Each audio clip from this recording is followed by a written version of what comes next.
Boneka tersebut benar-benar menjawab dengan sangat cepat, seolah memberi petunjuk kepada kami tentang apa yang harus kami lakukan selanjutnya. Namun, sayangnya ketika kami masih asik melihat boneka tersebut bergerak ke sana kemari, tiba-tiba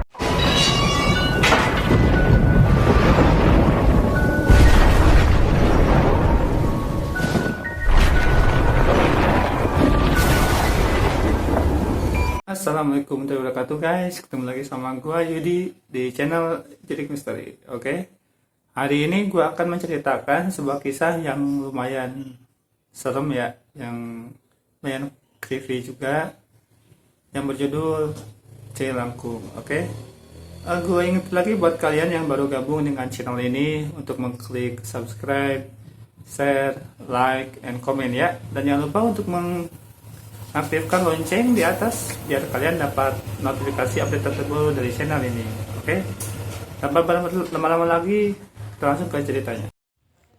Cai Langkung adalah sebuah ritual pemanggilan setan yang mempunyai ciri khas boneka buatan tangan yang terbuat dari kayu dan batok kelapa. Tapi asal kalian tahu, tidak sedikit juga orang yang melakukan ritual ini menggunakan media kertas dan tulisan, boneka bekas, kayu persegi, dan masih banyak lagi. Mungkin kalian di sini juga adalah yang dulu pernah lakuin hal ini ketika masih duduk di bangku sekolah. Itu tuh yang nulis di kertas, terus rame-rame usapin mantra ini. Apalagi kalian juga pasti pernah dengar ceritanya kan? Kalau sekolah, kalian dulunya adalah bekas kuburan. Hehehe. Dan tanpa basa-basi lagi, akhirnya cerita ini pun datang. Cerita ini datang dari salah satu kawan yang mengaku pernah mendapatkan teror dari makhluk halus yang usut punya usut. Makhluk halus tersebut datang mengganggu setelah dia melakukan ritual Cai Langkung. Dan setelah saya menggali informasinya dan telah memastikan kebenarannya, akhirnya saya pun bersedia untuk membagikannya kepada kalian semua. Bismillahirrahmanirrahim.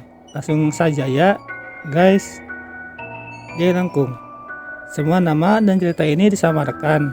Mohon maaf jika ada kesamaan. Apa yang kalian lakukan setelah lulus SMA? Benar sekali. Ada yang kuliah, ada yang kerja, bahkan ada yang langsung nikah. Tapi sayangnya semua itu tidak terjadi kepadaku. Lahir dari keluarga yang bisa dibilang memiliki ekonomi yang pas-pasan, kuliah sepertinya menjadi hal yang tidak perlu aku pikirkan. Kenapa? Karena hal itu selain tidak mungkin. Setelah lulus sekolah SMA, aku pun diperintahkan untuk langsung mencari pekerjaan dengan harapan agar aku bisa segera membantu meringankan beban ekonomi keluargaku. Tapi ternyata semua itu tidak lebih dari sebuah perintah yang hingga kini masih belum bisa terlaksana. Sekarang aku berusia hampir 24 tahun dengan masa depan yang masih belum bisa dijelaskan.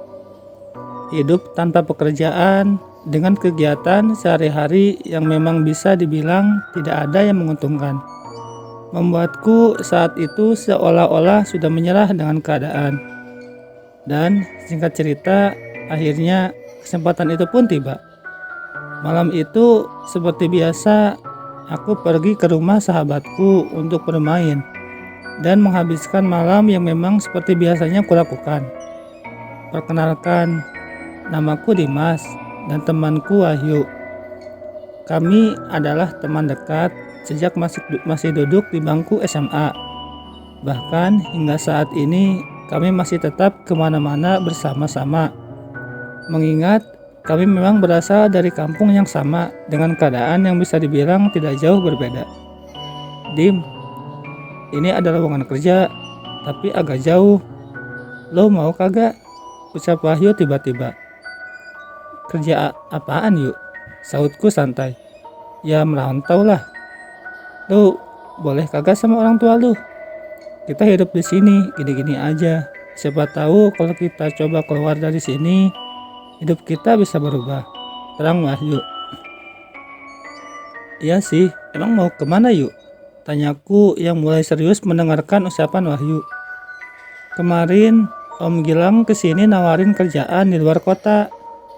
Di sana ada mesnya, jadi kita nggak usah bingung cari tempat tinggal. Imbuh Wahyu yang malam itu terlihat sangat yakin.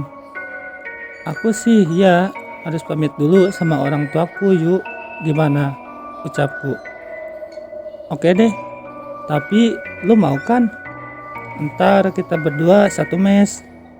Sebenarnya aku sudah ditawarin bolak-balik Dim. Tapi karena aku gak ada temennya, aku jadi gak berani. Nah ini kalau lu mau, aku senang banget. Orang Wahyu. Dan singkat cerita, setelah obrolan kecil kami malam itu, akhirnya aku pun mendapatkan izin dari kedua orang tuaku. Sebelum hari pemberangkatan tiba, waktu itu tentu saja aku sibuk mempersiapkan semuanya yang nantinya akan kubawa. Nah, nanti hati-hati ya kalau di kota orang, ucap ibuku sambil melipat satu persatu bajuku. Sebenarnya aku tidak terlalu yakin Bu, nanti ibu gimana di rumah. Ayah juga semakin tua, kan kalau aku di rumah, aku masih bisa bantu ibu, terangku. Ibu gak apa-apa nak, tapi kalau di sana kelihatannya tidak menguntungkan, mending langsung pulang aja ya, imbuh ibu. Ya Bu, kalau aku gak betah, aku langsung pulang, gak apa-apa ya Bu, jawabku sopan.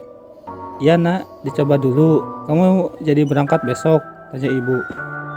Ya Bu, saudara si Wahyu jemputnya besok pagi sekali. Nanti malam, aku tidur di rumah Wahyu ya. Besok biar gak kesiangan. Lagian orang tua Wahyu semuanya lagi tidak ada di rumah. Mereka semua lagi tidur di rumah kakeknya yang katanya sedang sakit keras, terangku. Loh, kakeknya sakit kok mau ditinggal, sahut ibu. Iya makanya, Wahyu sebenarnya juga bingung. Soalnya kakeknya udah kritis Bu. Tapi mau gimana lagi, udah terlanjur diberikan tiket kereta katanya, jawabku. Ya udah, yang penting hati-hati lo ya, jangan macam-macam di tanah orang. Di tasmu ibu kasih sesuatu dan dari mbah buyutmu biar tidak terjadi apa-apa. Jangan dibuang lo ya, biarkan saja, tetap di dalam tas, terang ibu jelas. Dan setelah aku selesai berpamitan dengan kedua orang tuaku, malam itu pun aku pergi ke rumah Wahyu dengan membawa tas yang penuh dengan baju-bajuku. Sesampainya di rumah Wahyu, malam itu tentu saja aku langsung masuk ke dalam kamar Wahyu dengan harapan bisa segera beristirahat, agar besok pagi bisa berangkat dengan keadaan sehat. Tapi sayangnya semua itu tidak berjalan sesuai rencana. Aku dan Wahyu bukannya tidur, tapi kami malah terus mengobrol kesana kemari, membahas kemungkinan apa saja yang akan mungkin bisa terjadi. Dim, di sana besok gimana ya? Ucap Wahyu tiba-tiba. Nah, lu tanya gue, mana gue tahu yuk.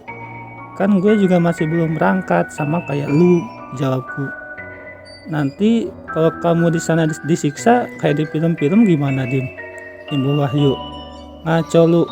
Kalau kita disiksa biar gue hajar bosnya. Lu kayak gak tahu gue aja sih, heran. Udah, kita coba aja dulu beberapa hari. Kalau nggak cocok, kita langsung pulang, terangku menenangkan. Sepanjang malam, kami memang tidak bisa tidur. Kami terus mengobrol kesana kemari, membayangkan apa saja kemungkinan yang menurut kami bisa terjadi. Dan entah bagaimana awalnya, saat itu tiba-tiba kami memutuskan untuk bermain jayi langkung. Dim, ucap Wahyu. Apaan? Jawabku singkat. Lu inget gak? Dulu waktu sekolah kita pernah main jayi langkung buat cari tahu si Desi suka sama gue apa kagak. Dan jawabannya benar, terang Wahyu. Iya benar. Benar kalau dia gak suka sama lu, jawabku. Iya, tapi kan benar Dim, sahut Wahyu. Terus mau lu apa? Imbuhku. Kita main yuk. Ini kan udah lewat tengah malam nih. Malam Jumat pula. Gimana kalau kita main jayi langkung? Kita cari tahu besok kita boleh berangkat apa enggak, ucap Wahyu. Ya Allah, yuk. Kalau lagi bingung, sholat noh, istihoroh, minta petunjuk, bukannya malah main jelangkung. Nanti kalau setannya datang beneran, baru tahu rasa lu, ucapku. Sholatnya kapan? Ini kita nggak tidur-tidur loh. Beberapa jam lagi kita udah berangkat. Mana sempet gue mimpi. Katanya kalau sholat istihoroh, petunjuknya nanti lewat mimpi, sahut Wahyu. Ya gak melulu lewat mimpi juga kali yuk, tergantung Allah kasih petunjuknya lewat apa. Aku juga kurang paham sih yuk soal agama, tuh kan tahu sendiri. Dulu gue tidur waktu pelajaran itu, jawabku.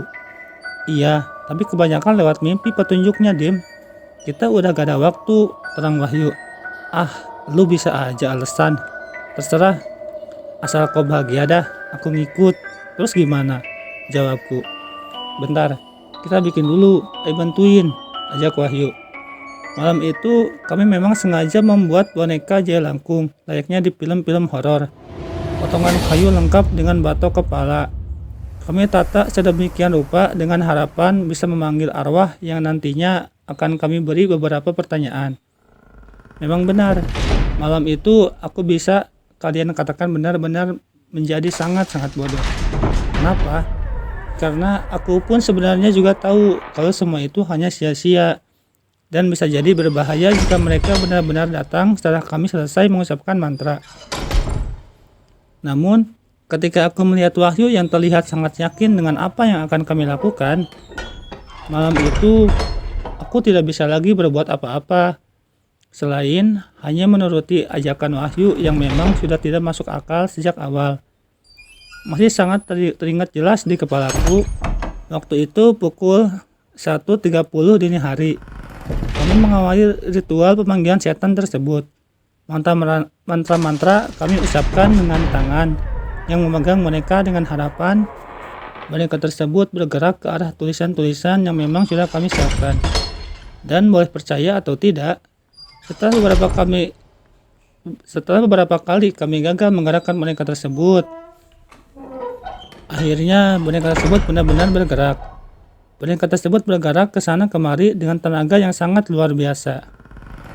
Bahkan, seingatku malam itu tanganku dan tangan Wahyu tidak lagi hanya memegang, namun lebih ke arah menahan supaya boneka tersebut bisa dikendalikan.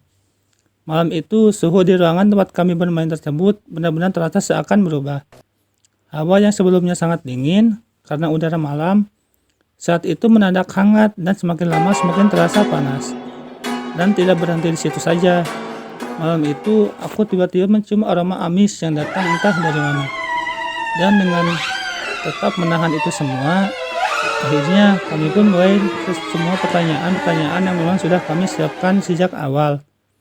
Mulai dari pertanyaan tentang bagaimana dengan jalannya pekerjaan yang akan kami lakukan di luar kota tersebut, hingga pertanyaan-pertanyaan lainnya.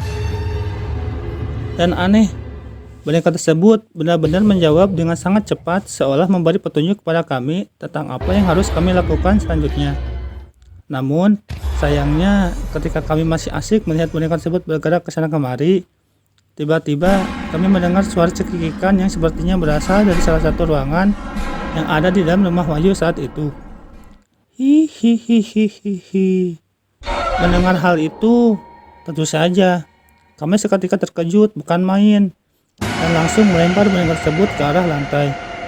Aduh, suara apaan itu Dim? Ucap Wahyu.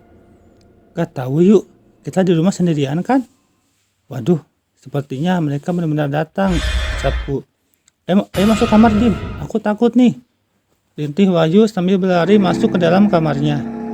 Tuh kan, tadi lu ngotot ngajakin, dan mereka datang beneran, lu ketakutan. Dasar lu, usapku sambil berjalan pelan ke arah kamar. Malam itu ketika aku masih berjalan pelan menyusul Wahyu ke dalam kamarnya, pandanganku tiba-tiba teralihkan dengan boneka jailangkung yang terlihat bergerak-gerak sendiri, seolah mengikuti kemana aku pergi. Melihat hal itu, tentu saja aku semakin mempercepat langkahku dengan jantung yang semakin berdetak tidak karuan. Buset, ternyata jailangkung benar-benar ada, pikirku.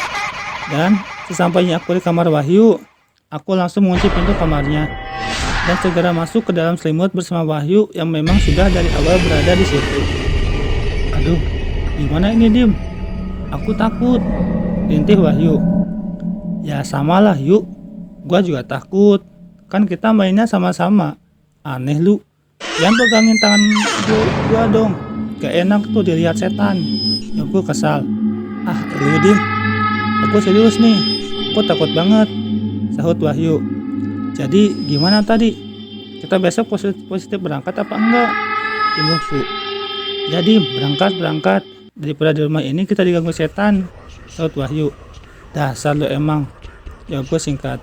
Di tengah-tengah kami masih ketakutan, malam itu tiba-tiba kami dikejutkan dengan suara benda jatuh yang seolah-olah dibanting oleh seseorang. Brak. Mendengar hal itu, tentu saja aku semakin ketakutan tidak karuan. Ditambah aku harus mendengar rintihan-rintihan Wahyu yang membuat suasana malam itu benar-benar terasa semakin lama semakin menakutkan. Dan tidak berhenti di situ saja. Malam itu tiba-tiba aku melihat di luar rumah ini ada seorang wanita dengan baju coklat tua yang terlihat sudah sobek tidak karuan. Perempuan tersebut terlihat dari jendela kamar Wahyu yang memang tidak memiliki gorden. Melihat hal itu, tentu saja napasku seolah terasa berhenti. Jantungku berdetak tidak karuan dengan tubuh yang tidak henti-hentinya gemetar ketakutan. Dim, ada apa Dim? Rintih Wahyu dengan terus memejamkan matanya sambil memeluk tubuh eratku. Ambil sarung yang ada di pintu yuk, cepat, perintahku. Ada apa Dim? Ngomong dong. Aku gak berani buka mata Dim, sahut Wahyu sambil merintih ketakutan. Cepat ambil, perintahku. Dan dengan tidak menunggu lama-lama lagi, aku pun segera menutup jendela kamar Wahyu dengan sarung yang diberikan Wahyu kepadaku saat itu. Ketika aku masih berusaha menutup jendela kamar Wahyu, waktu itu aku masih mengingatnya dengan sangat jelas. Jika sosok perempuan tersebut memandangi kami dengan tatapan yang seolah menertawakan. Dia tersenyum sayu sambil bergerak-gerak sedikit kepalanya, seolah memperhatikan apa yang sedang aku lakukan. Rambut sosok perempuan tersebut memang sedikit acak-acakan, tapi yang membuat aku tidak bisa melupakan hingga sekarang adalah bentuk wajahnya. Bentuk wajah sosok perempuan tersebut sepertinya aku sudah pernah melihatnya. Atau bisa dikatakan sebagai deja vu, seolah-olah pernah ketemu tapi tidak tahu kapan pastinya. Dan tanpa memperdulikan hal itu, aku pun menutup rapat jendela kamar Wahyu dan kembali berpegangan tangan dan berharap malam itu cepat berlalu. Dan alhamdulillah, akhirnya malam itu pun dapat kami lalui dengan selamat, meskipun dengan semalaman diteror suara-suara aneh yang berasal dari segala arah yang seolah membuktikan jika mereka benar-benar ada. Keesokan harinya, kami pun berangkat menuju kota tujuan kami dengan boneka jelangkung yang memang sudah dirusak oleh Wahyu. Dengan harapan kami tidak dikejar-kejar setan lagi, dan tentunya agar orang tua Wahyu tidak mengetahui apa yang sudah kami lakukan semalam. Dan singkat cerita, akhirnya kami pun sampai di tempat tujuan kami. Waktu itu kami memang disediakan oleh saudara Wahyu sebuah mes tempat tinggal selama kita bekerja di tempat tersebut. Mes tersebut bisa dikatakan cukup layak karena selain luas, bentuk mes ini hampir mirip dengan bangunan kuno peninggalan zaman Belanda. Dan setelah kami mendengarkan semua arahan dari saudara Wahyu, akhirnya kami pun ditinggalkan sendiri sambil menunggu para pekerja lain yang memang dijadwalkan akan tiba dalam beberapa hari kemudian. Dan singkat cerita, malam pun tiba. Malam itu adalah malam pertama kalinya kami tidur di mes ini. Waktu kami habiskan hanya dengan mendengarkan radio dan sesekali ngobrol ke sana kemari agar suasana tidak terasa sepi. Dan di tengah-tengah kami sedang asik mengobrol, tiba-tiba kami mendengar suara orang yang sedang mengetuk pintu rumah ini dengan sangat jelas dan tidak beraturan. Dok, dok, dok. Dok, dok, dok. Dok, dok, dok. Mendengar hal itu, tentu saja kami seketika terkejut, bukan main, dan langsung berteriak untuk menandakan jika kami sudah mendengar suara ketukan pintu tersebut. Ya, sebentar. teriakku.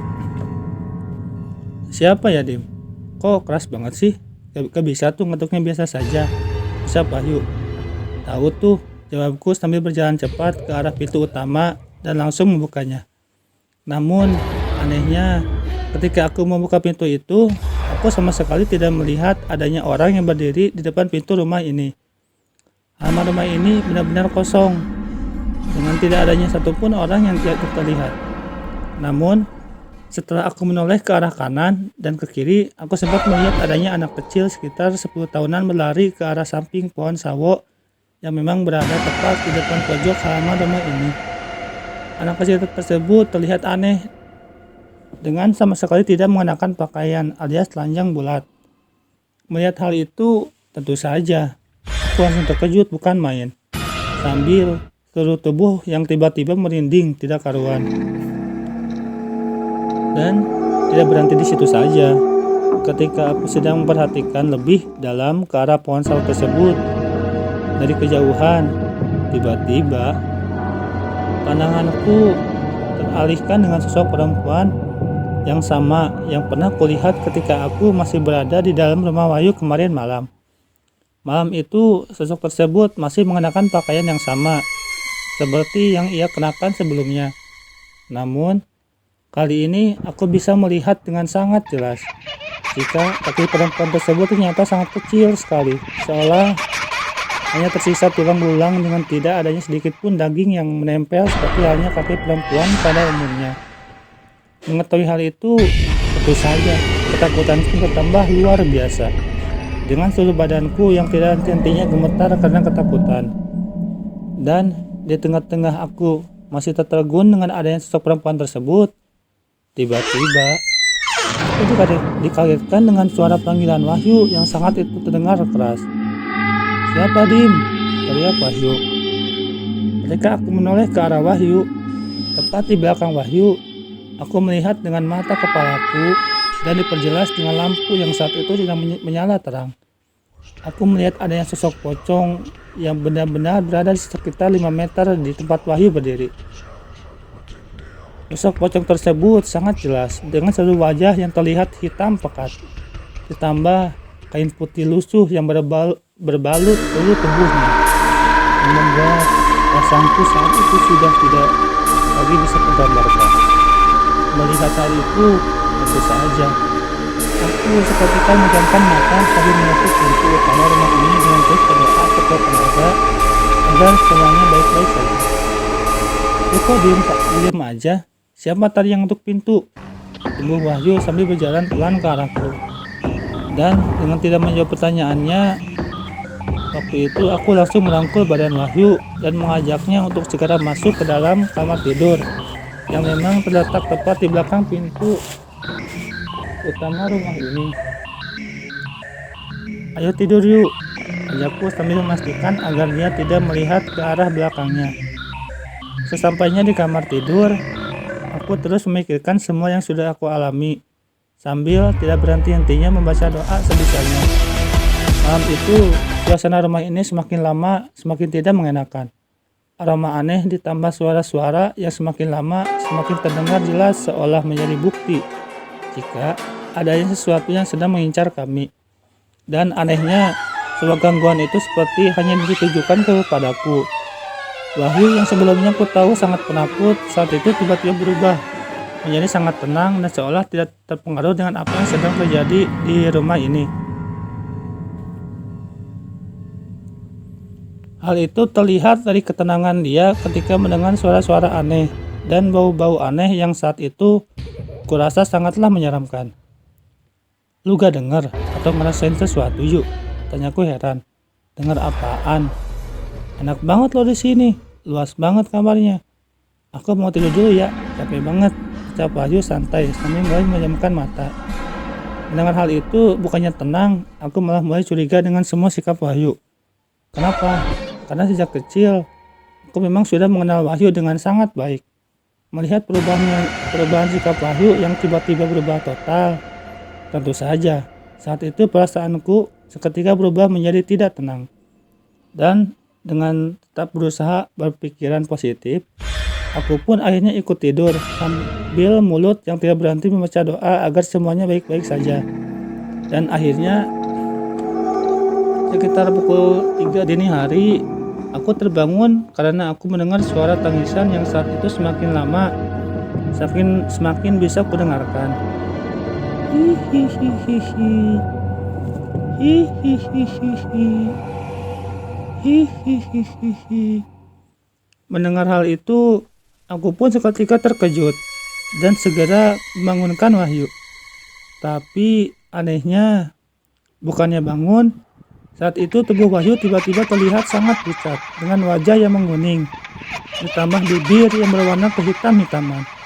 Melihat hal itu, aku pun bingung dan semakin keras menggoyang-goyangkan badannya agar dia bangun dari tidurnya dengan diiringi suara tangisan yang semakin lama semakin terdengar sangat jelas.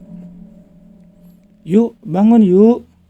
Ah, jangan bercanda dong. Yuk, teriakku. Karena aku tidak kunjung melihat Wahyu bergerak dari tidurnya, aku pun langsung bergegas keluar dari kamar ini dan berlari keluar rumah untuk mencari bantuan. Namun, sesampainya di luar rumah, waktu itu aku sangat kebingungan untuk mencari bantuan kemana. Karena selain aku memang tidak tahu tentang lingkungan di mes ini, suasana di sekitar mes saat itu benar-benar sangat sepi sekali, dengan tidak adanya satupun orang yang terlihat warawiri. Sebenarnya waktu itu aku juga berpikir jika ini memang masih jam 3 dini hari, jadi memang wajar jika tidak ada siapapun di sini. Namun karena aku memikirkan keadaan Wahyu, aku pun akhirnya terus berlari ke sana kemari dengan mengetuk pintu rumah-rumah yang ada di sekitar mes ini. Meskipun saat itu tidak mendapatkan satupun jawaban. Bahkan aku pun juga menyadari jika komplek mes ini jauh dari pemukiman penduduk. Hal itu masih bisa kulihat ketika aku pertama kali datang ke sini. Aku memang melihat jika letak komplek mes ini jauh dari pemukiman warga yang dipisah oleh beberapa kebun tebu yang lumayan luas. Dan karena aku berpikir jika usahaku mencari bantuan malam ini tidak akan membuahkan hasil, aku pun akhirnya memutuskan untuk kembali ke dalam mesku dengan tetap menjaga Wahyu hingga matahari terbit. Sepertinya di komplek ini tidak ada siapapun. Kampung warga jauh juga. Mending aku balik ke mes biar bisa jagain Wahyu sampai nanti. Toh sebentar lagi subuh, pikirku. Dan dengan mempertimbangkan semua itu, akhirnya aku pun berlari kembali ke dalam mes agar aku bisa menjaga Wahyu sampai bantuan tiba.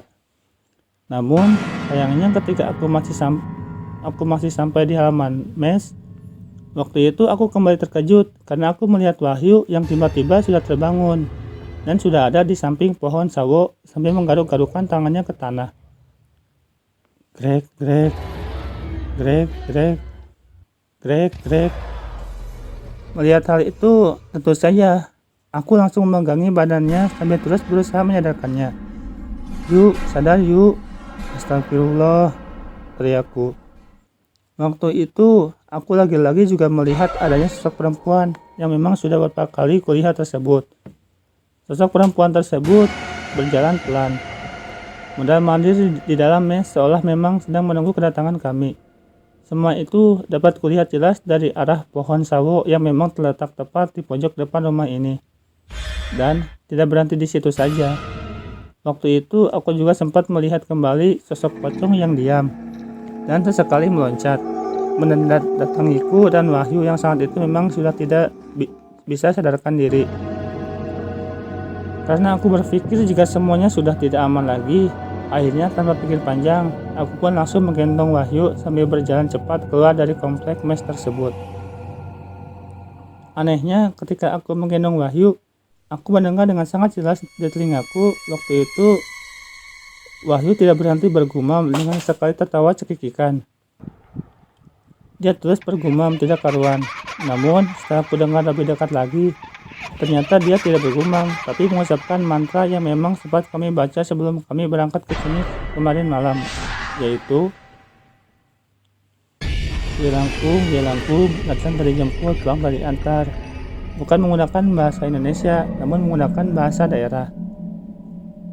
Hingga saat ini, aku sangat tidak bisa melupakan momen-momen di pagi itu. Aku melewati ladang tebu dan menggendong sahabatku sambil terus mendengarkan alunan mantra itu. Perasaan takutku hingga kini masih bisa kurasakan. Bahkan, tidak jarang pula aku seolah masih bisa mendengarkan suara Wahyu yang saat itu memang terdengar berbeda dengan logat Wahyu biasanya. Suara tersebut terdengar lebih besar, dengan bahasa sebagian yang tidak kumengerti karena suara yang kadang terdengar, kadang tidak.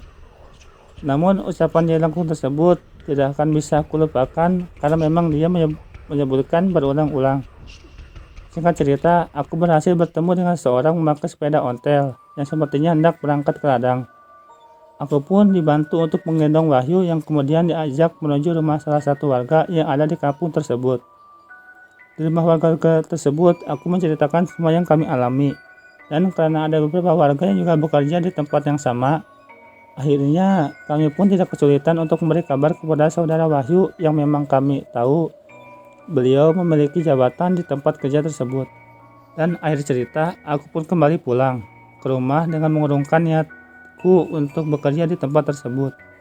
Dan setelah beberapa hari kemudian, aku dan Wahyu oleh keluarga Wahyu diajak ke salah satu daerah di Pulau Jawa untuk berobat, agar aku dan Wahyu dijauhkan dari segala mara bahaya.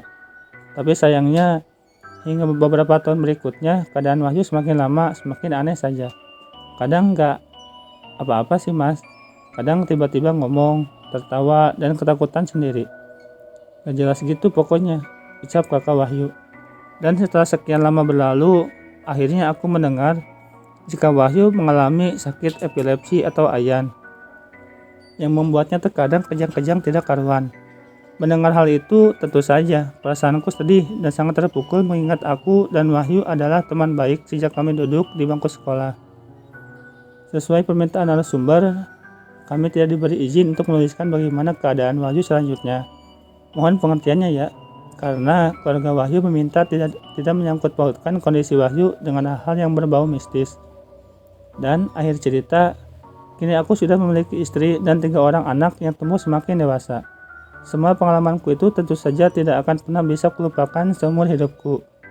Andai saja jika saat itu aku tidak menuruti Wahyu untuk bermain-main seperti itu, mungkin ceritanya tidak akan seperti ini.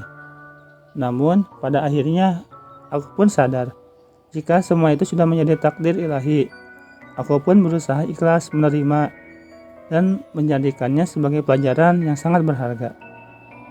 Terima kasih. Terlepas dari itu semua, hendaknya kita selalu berdoa dan memohon perlindungan kepada Tuhan Yang Maha Esa. Gimana tuh guys ceritanya? Lumayan seru kan? Lumayan creepy juga kan? Oke, gua ingetin lagi buat kalian yang baru gabung dengan channel ini untuk mengklik subscribe, share, like, and comment ya. Dan aktifkan lonceng di atas biar kalian dapat notifikasi update terbaru dari channel ini. Oke? Dan semoga kalian dapat mengambil hikmah dari setiap kejadian yang ada dan mengambil pelajaran dari setiap kisah yang saya ceritakan di sini ya. Ditunggu lagi kejadian-kejadian seram lainnya ya. Salam dari gua. Assalamualaikum warahmatullahi wabarakatuh.